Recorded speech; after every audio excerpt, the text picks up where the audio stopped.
Halo semuanya, kenalin aku Ade Apriliana dari NIM D021001 dan di sini aku bersama teman-temanku loh. Surprise! Perkenalkan, nama saya Rinda Oktaviana Ratnasari dengan NIM D01211021 dari kelas A. Perkenalkan, nama saya Sarah Nisaulan, NIM D121093 dari kelas A.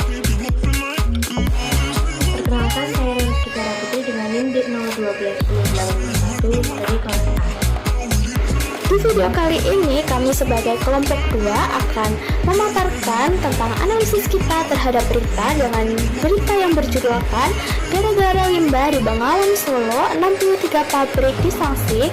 Jadi analisis kita yaitu jenis kata, asas berpikir, proposisi dan juga permasalahan proposisi. Selamat menonton. Oke, langsung saja analisis jenis-jenis kata berdasarkan berita. Yang pertama ada positif. Contoh dalam beritanya seperti limbah dan pidana. Yang kedua ada negatif, contohnya seperti tak sedikit dan tak mampu. Yang ketiga ada privatif, contohnya seperti jujur atau tidak adanya kebohongan. Yang keempat ada universal, contohnya seperti perusahaan di kawasan Solo Raya. Yang kelima ada partikular, contohnya seperti beberapa perusahaan. Yang keenam ada singular, seperti nama diri yaitu Widi Hartono, dan nama unik seperti Dinas Lingkungan Hidup dan Kehutanan. Yang ketujuh ada kolektif, contohnya seperti teman-teman penyidik di Kementerian Lingkungan Hidup dan Kehutanan. Yang kedelapan ada konkret, contohnya seperti tekstil dan ciu. Yang kesembilan ada abstrak, contohnya seperti hukum dan sanksi. Yang kesepuluh ada mutlak, contohnya seperti lingkungan dan keterangan waktu seperti bulan dan hari. Yang kesebelas ada relatif, contohnya seperti industri dan saluran. Yang kedua belas ada univok, contohnya seperti rumah dan penjara. Yang ke-13 ada ambigu, contohnya seperti tradisional dan pencemaran. Selanjutnya adalah asas berpikir, yaitu ada asas primer. Di dalam asas primer ada asas identitas, yaitu mengakui pembuangan limbah yang menyebabkan pencemaran. Lalu ada asas kontradiksi, kalimat tersebut berlawanan yang menjadikan kalimat tersebut yaitu menjadi asas kontradiksi. Lalu ada asas penyisihan. Asas penyisihan karena ada kalimat yang salah tidak bisa diambil keputusan yang ketiga. Lalu ada alasan yang mencakupi kalimat tersebut sudah pasti jelas tidak perlu dipertanyakan lagi.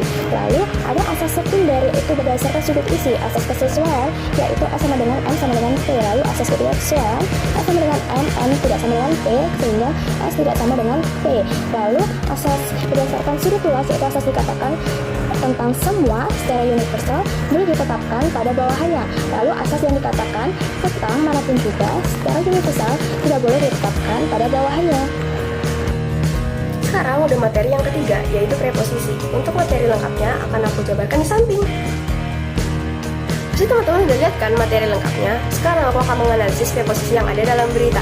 Yang pertama, analitik. Contohnya adalah limbah adalah buangan yang dihasilkan dari satu proses produksi baik industri maupun domestik. Yang kedua adalah sintetik. Limbah itu terdiri dari air kotor dari sisa produksi pabrik. Lalu yang ketiga ada kategorik, yaitu dumping limbah ke lingkungan diancam penjara paling lama 3 tahun lalu denda maksimal 3 miliar. Lalu ada hipotetik. Jika limbah dibuang ke Sungai Bengawan Solo, maka akan menyebabkan pencemaran air.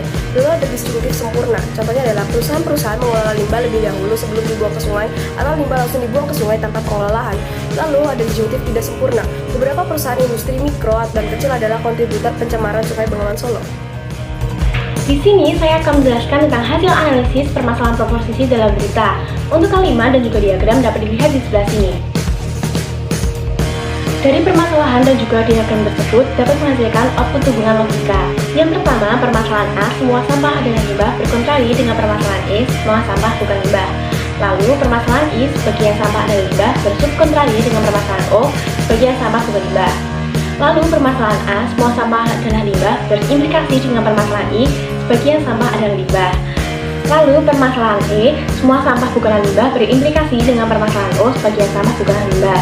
Lalu, permasalahan A, semua sampah adalah limbah, berkontradiktori dengan permasalahan O, sebagian sampah bukanlah limbah. Dan yang terakhir, permasalahan I, sebagian sampah adalah limbah, berkontradiktori dengan permasalahan E, semua sampah bukanlah limbah.